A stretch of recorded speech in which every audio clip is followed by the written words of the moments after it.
Welcome to Confessions, Convictions, and Conversations, a podcast exploring the cool Christian girl's guide to living in America. I'm your girl, April Davenport. I'll reveal to you a little personal testimony while merging ministry, education, and real life. We will also discuss current events with relevant figures of our time. It is the perfect blend of headline news, black girl magic, and of course, Jesus juice. Come with me on a journey you won't soon forget. So stay tuned, don't change the channel, and let's take a ride.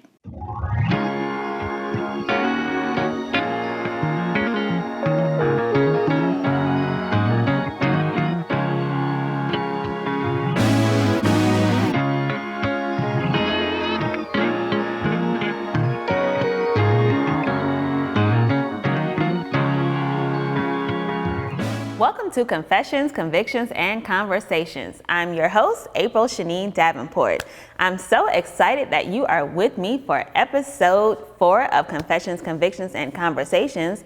And hopefully this is not your first time with me, but if it is, make sure that you go back and check episodes 1, 2, and 3 because it was great information, great conversation, and of course, I want to make sure that you are caught up. But don't worry, you can still tune in with me today for confession. What was the American Revolution, and was the American Revolution our biggest mistake? If you don't know much about me, I'm April Davenport right here from Decatur, Georgia.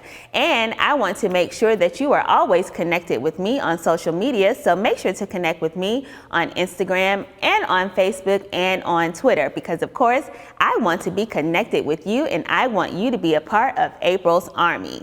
So, of course, we have lots to talk about. There's so much going on in our world today, and of course, we want to make sure that we are a part of the conversation. So, one of the things that you'll learn about me is that I love Broadway. The theater is such a place of renewal for me. And while I love seeing plays and musicals in pretty much any form, there is nothing like going to the Big Apple of New York City and being on Broadway, where the magic really happens. I make it a point to travel to Broadway at least once a year, of course for shopping, and no matter what I'm viewing, I'm totally captivated by the stage. Of course, you don't even have to ask me. Yes, the color purple on stage is my absolute favorite. I talked about that in episode 1. And each time it has made its way to Broadway, I've been there to see it live and in person. But we tackled the color purple in episode 1, so I'll leave that be. And if you missed it, remember, go back and check it out. Today, we're discussing America in all of its glory and gory. Which brings me to another piece of great American theater, Hamilton. If you don't know about Hamilton by now, then surely you live in a non-digital household. I mean, you must not have a television, a computer, no internet.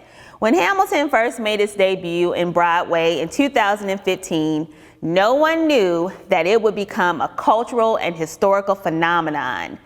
As it is described, it is the story of America then, told by America now. While the story carries the name of founding father Alexander Hamilton, there is so much history relayed in the play. But of course, in an entertaining way, because you know it is full of hip hop. I tried everything within me to secure tickets year after year to see this play in person, but I always came up short, much to my dismay. And there was just something within me that would not allow me to pay $1,000 per ticket, even though I really wanted to do so. So like the rest of the world, I was super excited when Disney decided to release the musical via Disney Plus, to appease the masses, of course. Although it was an economic move for Disney, this meant that I could see the long-awaited greatness for just $7. Hey, that works for me. Aside from the musical totally living up to the hype and giving me movie lines for days, it really forced me to think about the state of our country. There were so many pivotal moments in Hamilton that are actually still pivotal today. And honestly, while it has been 244 years since America gained its independence, I must confess, I'm beginning to think, was the American Revolution our biggest mistake? We hold these truths to be self-evident, that all men are created equal, that they are endowed by their Creator with certain unalienable rights, that among these are life, liberty, and the pursuit of happiness. These crucial words from the Declaration of Independence, penned in 1776 by Thomas Jefferson and co-signed by our forefathers, have been the foundation of American history. They are fully ingrained in the minds and hearts of many Americans and non-Americans.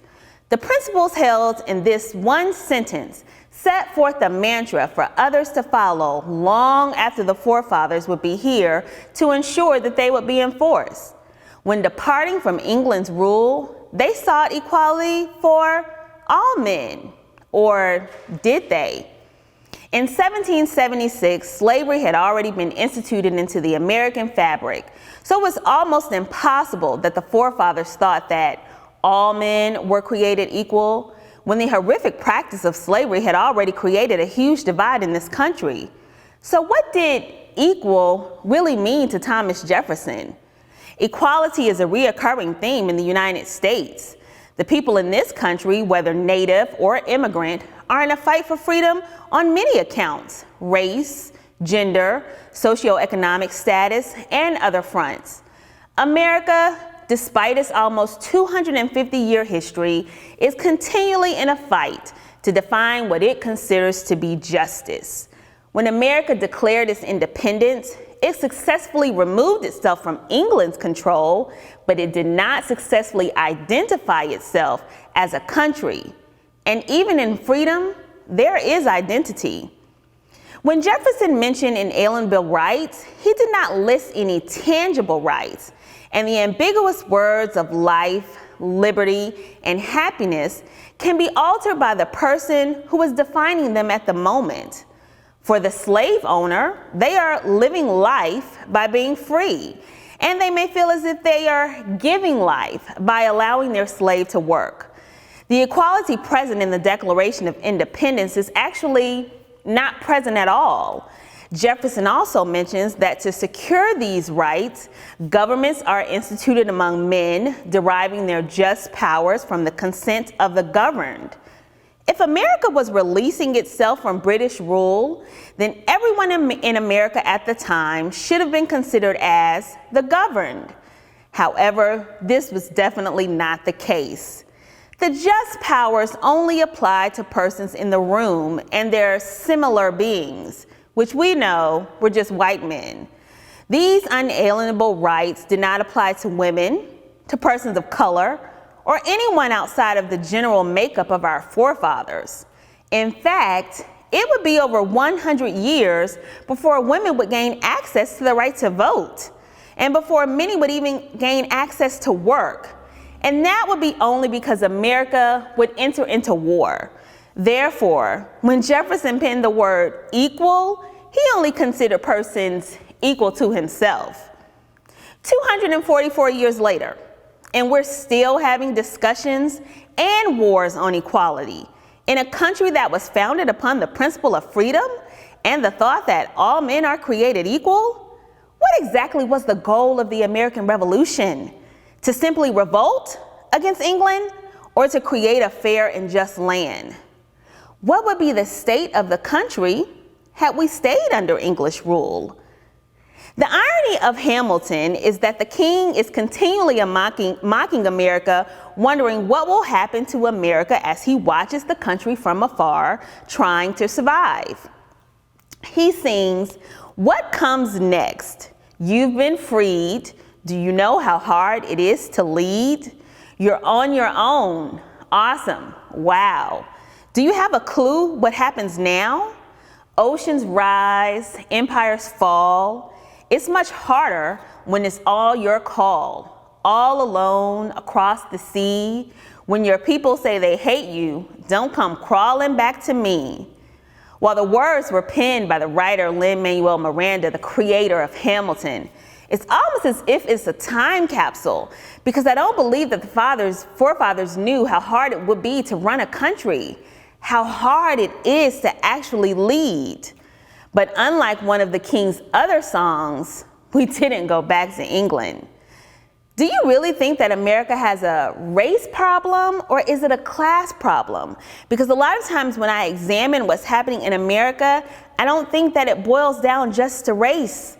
I think a lot of times it's about class, it's about economic status, and it's about money. What do you think is our main problem today? In addition to the Declaration of Independence, a document that hangs like a cloud over America, we are governed by a document that is also over 200 years old. Of course, there are amendments, and yes, we have the Supreme Court to oversee the U.S. Constitution, but has this Bible of America really provided proper instruction for our country? The preamble of the Constitution reads, "We, the people of the United States, in order to form a more perfect union, establish justice, ensure domestic tranquility, provide for the common defense, promote general welfare, and secure the blessings of liberty to ourselves and our posterity, do ordain and establish this Constitution for the United States of America." I'll admit, it's beautiful prose. After I obtained my master's in English from the University of Notre Dame, I was torn between going to grad school to get my PhD or going to law school to get my JD. I ended up doing the former, but I love law. However, there are times when I have to question whether the law loves us. As I told you in a previous episode, I'm not that girl who takes offense at every single thing or pulls the race card every time something goes wrong. That's definitely not me.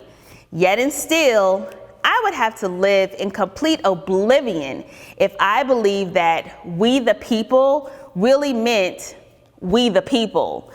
If the Constitution really meant we, there would have been no need for a 13th, 14th, or 15th Amendment, because slavery would have ended long before then, and equality would have been a given. And we wouldn't have to keep reminding law enforcement, judges, politicians, or everyday citizens that the 13th, 14th, and 15th Amendments actually exist. Who did the we include? The white men in the room and those they wanted to include? It didn't include women because there's a 19th Amendment. These two very important documents, and yet they seem to cause more confusion than clarity. If the U.S. Constitution is a document representing freedom, why is it constantly up for debate? The definition of revolution is a sudden, radical, or complete change.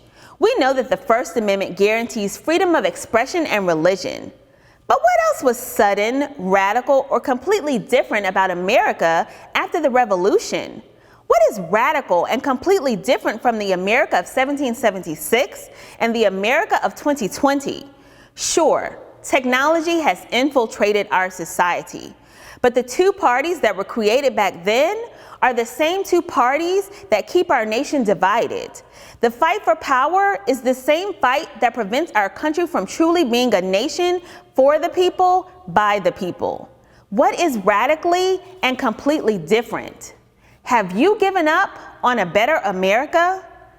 As we know, there are three branches of government: executive, legislative, and judicial, all equally important. One of my favorite things about the establishment of these branches is the balance of power. Our government is established so that every branch can check the other branch, and so that no branch becomes too powerful. In theory, this allows the people to have the power. The people. We, the people. We are the people, whether we are intended to be the people or not. Thomas Jefferson, George Washington, Alexander Hamilton, and the other great founding fathers may not have intended for there to be a multicultural we in we the people. But the fact remains, the we is a lot more diversified than it was in 1776. The only way America is going to be suddenly, radically, and completely different is for the people to take back the power that it should have possessed all along. According to Jefferson, freedom isn't something that we have to wait to be handed to us. We were born with it. We, the people, need to walk in the freedom that we have, whether America gives it to us or not. When Dr. Martin Luther King Jr. approached the podium in Washington, D.C. to give his famous I Have a Dream speech, he poignantly captured and redefined what he believed Thomas Jefferson meant for America's future, even if it did not define his past. In a sense, we've come to our nation's capital to cash a check. When the architects of our republic wrote the magnificent words of the Constitution and the Declaration of Independence, they were signing a promissory note to which every American was to foul heir. This note was a promise that all men, yes, black men as well as white men, would be guaranteed the unalienable rights of life, liberty, and the pursuit of happiness. Although Jefferson's words had not previously applied to all Americans, King came to redefine equal and remind the persons present in America's power room that it was now time for Jefferson's word to hold new meaning. Equal now had to expand to include women and persons of color. Equal had to be an arm of justice that was operated by the government of the people, as mentioned in the Declaration of Independence, and that was now being reiterated in a speech that holds just as much weight. We have also come to this hollow spot to remind America of the fierce urgency of now. This is no time to engage in the luxury of cooling off or to take the tranquilizing drug of gradualism. Now is the time to make real the promises of democracy. Now is the time to make justice of reality for all of God's children. Those were Dr. King's words.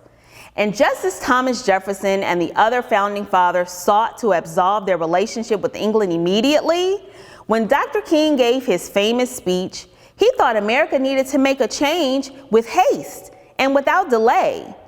America still has a balance, and the people need to make sure that it gets paid in full. Because like Angelica sings in Hamilton, until it happens, we, the people, will never be satisfied.